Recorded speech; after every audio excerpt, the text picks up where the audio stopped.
Hi friends, अगर आप कोई इलेक्ट्रिक व्हीकल खरीदना चाहते हैं, इलेक्ट्रिक स्कूटर या इलेक्ट्रिक मोटरसाइकिल आप खरीदना चाहते हैं, आपने मन बना लिया है इवन आपको खरीदना ही है, तो उसको खरीदने से पहले आपको क्या क्या चीज़ें देखनी चाहिए उस स्कूटर में या बाइक में, क्या चीज़ें। जैसे कि आप कभी पेट्रोल व्हीकल खरीदते हैं, पेट्रोल का स्कूटर खरीदते हैं, तो आप उसमें उसका इंजन का सीसी देखते हैं, माइलेज देखते हैं, टॉर्क पावर, ये सब चीज़ें देखते हैं।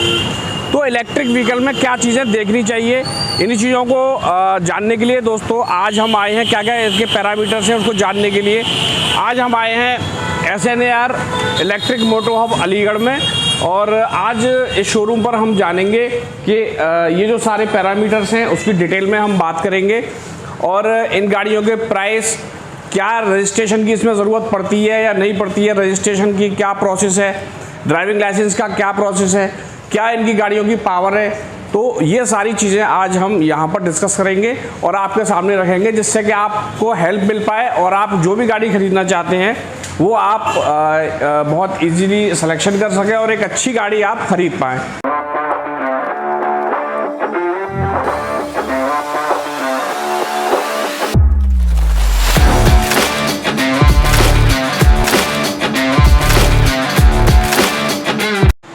तो फ्रेंड्स, यही सारे पैरामीटर्स जो आपको किसी भी ईवी ख़रीदने से पहले देखने चाहिए, आज वो हम सारा डिटेल में आपको क्लियर करेंगे, जिससे कि आप कोई भी गाड़ी जो ख़रीदना चाहते हैं वो सही गाड़ी खरीद पाएँ, सही सिलेक्शन कर पाएँ।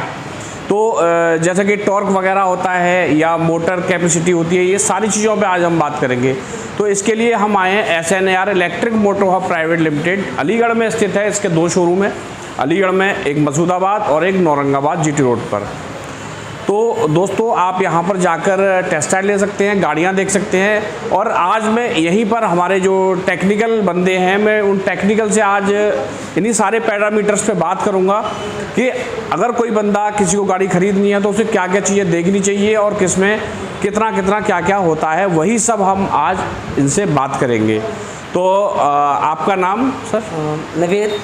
मैं Shahid, auto guide YouTube channel से। ये नवेद जी हैं और नवेद जी यहाँ पर टेक्निकल देखते हैं, और आज हम इनसे बात करेंगे कि अगर हमारे व्यूअर्स को कोई इलेक्ट्रिक व्हीकल ख़रीदना है तो वो उसमें क्या क्या देखे, क्या क्या उसको देखना चाहिए। तो दोस्तों, पहले हम बात करेंगे मोस्ट इम्पॉर्टेंट चीज़, इसकी टॉप स्पीड।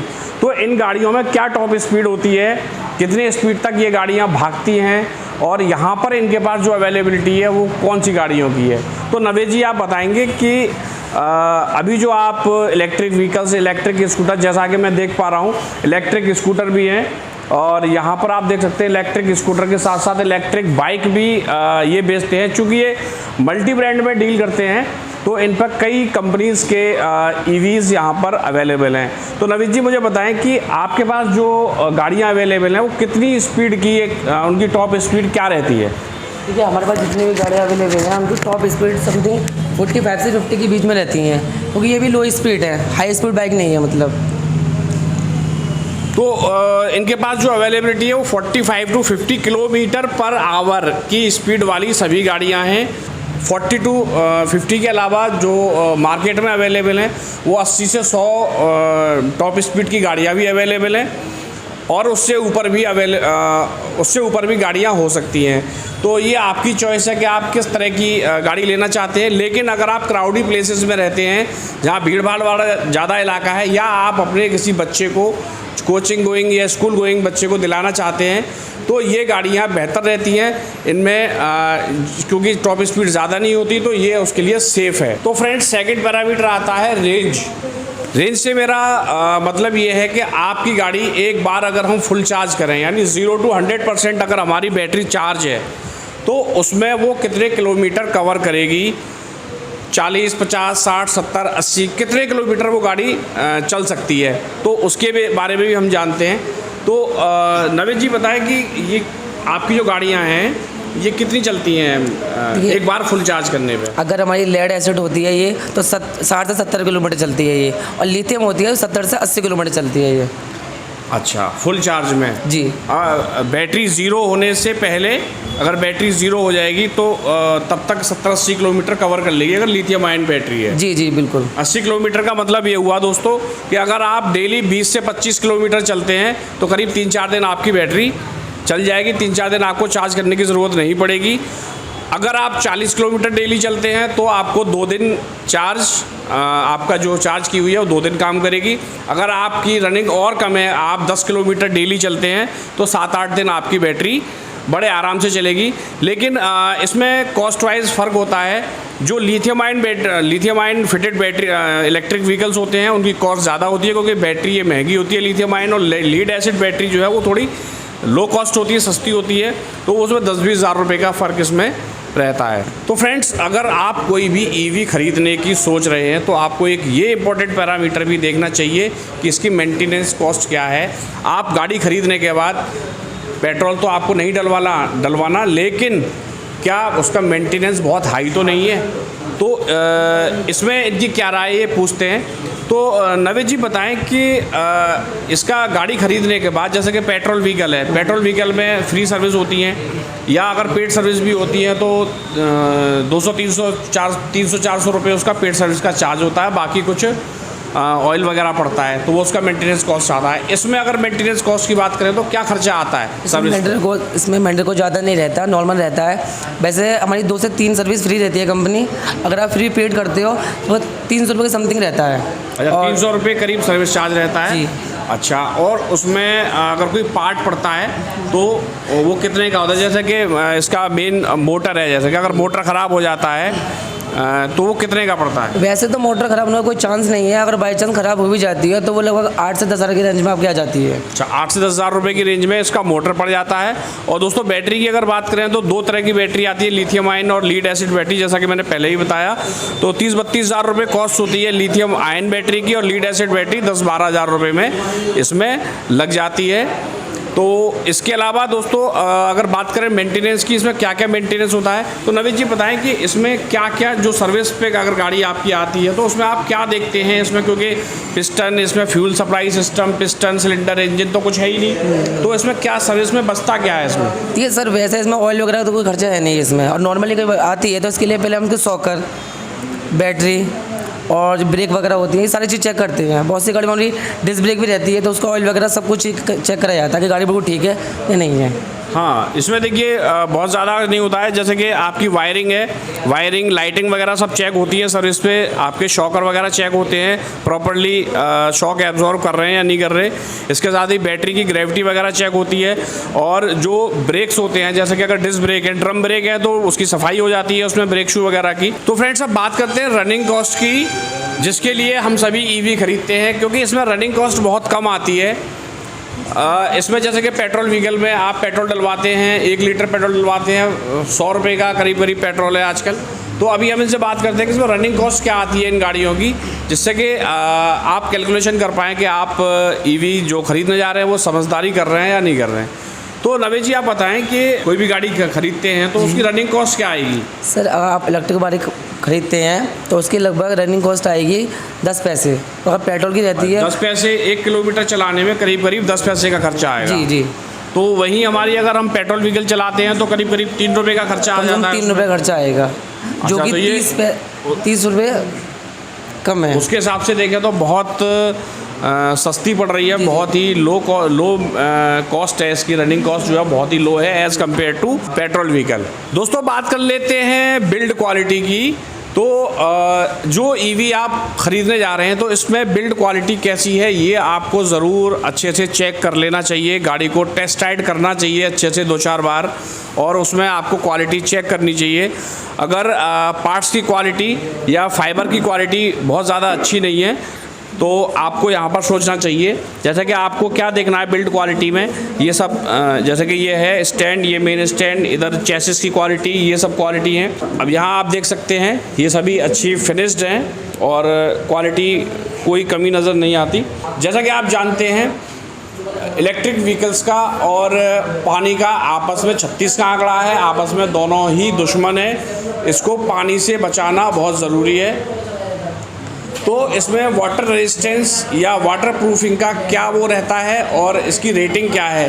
तो वाटर प्रूफिंग की IP67 की जो हाईएस्ट रेटिंग होती है, आप चेक कर लें कोई भी गाड़ी खरीदें और ये पता कर लें डीलर से कि जो वाटर प्रूफिंग की रेटिंग है वो उस गाड़ी में क्या है। IP67 है, यानी कि वो सैंड प्रूफ, डस्ट प्रूफ और वाटर प्रूफ दोनों ही होने चाहिए, क्योंकि किसी भी सॉकेट में, कनेक्टर में डस्ट अगर जाती है और पानी अगर जाता है तो वहाँ पर बहुत बड़ी दिक्कत आगे आ सकती है। तो फ्रेंड्स, अब बात कर लेते हैं इसके चार्जिंग सॉकेट की या चार्जिंग पॉइंट की, ये आज बोले कि चार्जिंग स्टेशन की। तो नवेद जी, आप हमारे व्यूअर्स को बताएं कि आपकी गाड़ियों में जो चार्जिंग सिस्टम है वो आप इंस्टॉल करके घर पे इंस्टॉल करके देते हैं या क्या सिस्टम है, किस तरह से आप करके देते हैं? क्या कस्टमर को इसके लिए अलग से कोई पेमेंट देना है, कोई चार्जेस देने? सर, जैसे कि चार्जर होता है वो हम गाड़ी के साथ देते हैं, और वो चार्जर आप नॉर्मल जो घर के स्विच होते हैं उनमें चार्ज कर सकते हैं। अच्छा, उसमें कोई अलग से आप कोई बड़ा इंस्टॉलेशन नहीं होता है, उसमें नॉर्मल चार्जर होता है और उसका कोई अलग से चार्ज कस्टमर को नहीं देना होता? नहीं, कोई चार्ज अलग नहीं देना, सेम साथ में आता है उसके बिल्कुल। अच्छा, उसकी वारंटी क्या रहती है? चार्जर की वारंटी रहती है 1 साल की। 1 साल की वारंटी रहती है। अगर 1 साल के अंदर वो ख़राब होता है हाँ तो वो फ्री ऑफ कॉस्ट बदला जाएगा जी। अच्छा, इसके साथ ही बताइए कि जो चार्जर है अगर वारंटी के बाद ख़राब होता है तो उसकी क्या कॉस्टिंग आएगी, कितने का वो करीब लगभग एक आइडिया अगर कहें? कम से कम लगभग 2000 के समथिंग आएगा वो। 2000 रुपये, 2000 रुपये के आसपास का दोस्तों वो चार्जर होता है जिससे आप इस गाड़ी को चार्ज करते हैं। तो फ्रेंड्स, यहाँ SNAR जो शोरूम है ये मल्टी ब्रांड शोरूम है, जैसा कि मैंने आपको पहले भी बताया, और यहाँ पर आपको कई सारे ब्रांड्स की गाड़ियाँ एक ही छत के नीचे यहाँ मिल जाती हैं और उनकी सर्विस भी आपको यहीं मिल जाती है। तो एक अच्छा प्रयोग आप इसको कह सकते हैं, क्योंकि आप कई कंपनियों की गाड़ियाँ एक साथ यहाँ पर देख सकते हैं और इसमें आपको स्कूटर्स भी मिलते हैं और यहाँ पर आपको बाइक्स भी मिलती हैं। तो फ्रेंड्स, अब बात कर लेते हैं SNAR शोरूम में यहाँ पर इनके जो मल्टी ब्रांड है, कौन कौन से ब्रांड इनके पास रखे हुए हैं। तो जैसा कि मैं ये आपको दिखा दूँ, ये स्कूटी है ट्रैक्स के नाम से और ये लीज़ो इनका ब्रांड है, लीज़ो कंपनी की ये गाड़ी है और आप इसमें इसका ये लुक देख सकते हैं गाड़ी का। तो ये क्या कॉस्ट इस गाड़ी की पड़ती है? सर, अगर आप ये लेड में लेते हैं ये 57,420 का पड़ेगा ये, और लिथियम में लेते हैं तो 72 के समथिंग पड़ेगा ये।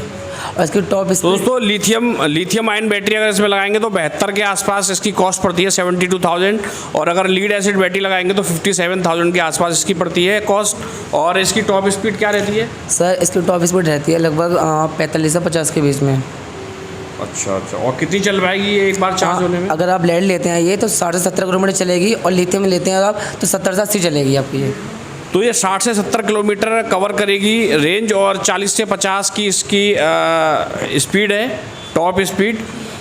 तो दोस्तों, फीचर वाइज आप देख सकते हैं इसमें, ये आप देख सकते हैं एल्युमिनियम इसका ब्रेक लीवर इसमें मिलते हैं, हेलोजन इसके विंकर मिलते हैं, हेडलैम्प इसमें हेलोजन मिलती है, ड्रम ब्रेक के साथ ये मिलती है, ये आप देख सकते हैं। दोस्तों, अब चलते हैं इनके दूसरा मॉडल है सेंजो, जो सेंजो ब्रांड है और अब इसके बारे में हम बात करते हैं। तो नवेद जी, इसकी क्या कॉस्ट पड़ती है? सर, ये सेंजो पावर जो है अगर आप लेड में लेते हैं ये तो ये 65 के समथिंग पड़ता है आपका ये, और अगर जी और लिथियम लेते हैं आप तो 84 समथिंग पड़ता है ये। 84,000। तो दोस्तों, सभी गाड़ियों में अलग 2 ऑप्शन मिलते हैं। अगर आप लिथियम आयन बैटरी लेते हैं, लीड एसिड बैटरी लेते हैं, तो ये वेरिएंट आप कह सकते हैं बैटरी की डिफरेंशिएट होता है बैटरी से। लिथियम, अगर आपकी लिथियम आयन बैटरी है तो महंगा होगा और लीड एसिड बैटरी है तो सस्ता होगा। दोस्तों, अब आते हैं तीसरा एक और ब्रांड है ई-अश्वा करके। ई-अश्वा में डेंगस प्रो नाम से ये स्कूटर यहाँ आप देख सकते हैं, एलॉय व्हील और डिस्क ब्रेक के साथ ये आपको मिलता है। तो नवेद जी बताएंगे ये क्या कॉस्ट पड़ती है इसकी? समथिंग इसकी कॉस्ट लेड में रहेगी आपकी 57 के समथिंग, और अगर आप लिथियम लेते हैं तो 70 के समथिंग पड़ेगी यार। 70,000 के आसपास ये गाड़ी कॉस्ट करती है। और क्या फीचर्स हैं इसमें, क्या क्या इसके फीचर्स हैं? जैसे काफ़ी फीचर्स है, बाकी आपको टॉप स्पीड समथिंग इसकी नॉर्मली रहती है 45 से 50 के बीच में, और रेंज भी आपको पता ही है लिथियम लेड की क्या रहती है। बाकी इसके अलावा काफ़ी फीचर्स हैं, जैसे कि हमारे इसमें ये रिमोट आता है, ये इसमें सेंटर लॉक वगैरह है। बाकी अगर चाबी नहीं हो तो आप रिमोट से भी गाड़ी इसको स्टार्ट कर सकती हो। सेंटर लॉक लगाने के बाद अगर आप कहीं अंदर जाते हो मार्केट के अंदर या फिर दुकान में, तो बाइक आपकी कोई आगे पीछे नहीं कर पाएगा। काफ़ी सारे फीचर्स हैं इसके अंदर। सेंटर लॉकिंग भी इसमें आपको मिलता है। 40-45 की इसमें स्पीड मिल जाती है और उसी रेंज आपको बैटरी के हिसाब से मिलेगी। लिथियम आयन बैटरी की जो रेंज है वो ज़्यादा होती होगी। जी जी जी ज़्यादा चलेगी जी उसमें? लिथियम जो रहती है वो लगभग रहती है 70 से 80 और लेड कम रहती है। तो दोस्तों इसमें हेलोजन विंकर यहाँ पर मिल जाते हैं, आप ये देख सकते हैं। और इसमें हेलोजन बल्ब के साथ ही इसकी हेडलैम्प मिलती है। बाकी दोस्तों अब नेक्स्ट इनका मॉडल है, ये बाइक आती है लव के नाम से और इसका जो ब्रांड है वो LTS ब्रांड है। यहाँ से आप देख सकते हैं LTS ब्रांड की ये बाइक है लव। तो मुझे बताएंगे इसका रजिस्ट्रेशन होता है क्या? नहीं ऑटो का कोई कनेक्शन नहीं है, रजिस्टर वगैरह कोई अभी रजिस्ट्रेशन नहीं जी, होता है। नहीं। और ये कितनी चलती है एक बार चार्ज होने में? सर ये पहली बात ये है कि ओनली लिथियम में मिली जाएगी आपको, लेड में नहीं मिलती है।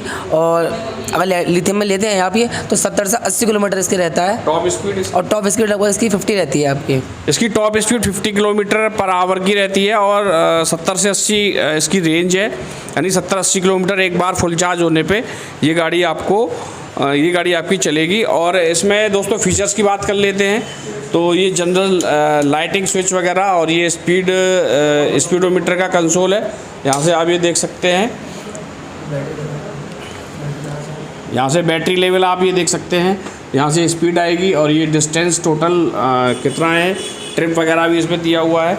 इसके साथ ही अगर व्हील्स की बात करें तो स्पोक व्हील्स दोस्तों इसमें ट्रेडिशनल जो स्पोक व्हील्स होते हैं वो इसमें आपको मिलते हैं। तो दोस्तों ये था मेरा एक वीडियो जिसमें मैंने इलेक्ट्रिक व्हीकल्स को ख़रीदने से पहले आपको क्या क्या चीज़ें देखनी चाहिए शोरूम में जाके, इसीलिए मैं शोरूम में आया था और यहाँ हमने बात की और काफ़ी जानकारी हमने इकट्ठा की। तो दोस्तों कैसा लगा ये वीडियो आपको? दोस्तों मेरा आपको सजेशन है कि आप कभी भी कोई भी इलेक्ट्रिक बाइक ख़रीदने की सोच रहे हैं तो पहले उस गाड़ी को अच्छे से खूब चला लें। जो पैरामीटर्स डीलर सेल्स एग्जीक्यूटिव या डीलर ने आपको बताए हैं उन सबको चेक कर लें। क्या वो टॉप स्पीड आपको मिल रही है या नहीं मिल रही है, क्या वो रेंज आपको मिल रही है या नहीं मिल रही है। रेंज तो देखिए बाद में पता चलेगी, लेकिन टॉप स्पीड तो आप चेक कर ही सकते हैं। तो दोस्तों कैसा लगा ये वीडियो? अगर आपको पसंद आया तो चैनल को सब्सक्राइब ज़रूर कर लें। दोस्तों अगर आप अलीगढ़ से हैं और इलेक्ट्रिक बाइक या इलेक्ट्रिक स्कूटर ख़रीदना चाहते हैं तो मैं इस शोरूम की डिटेल्स डिस्क्रिप्शन बॉक्स में डाल दूँगा, आप स्क्रीन पर भी देख सकते हैं कॉन्टैक्ट डिटेल्स।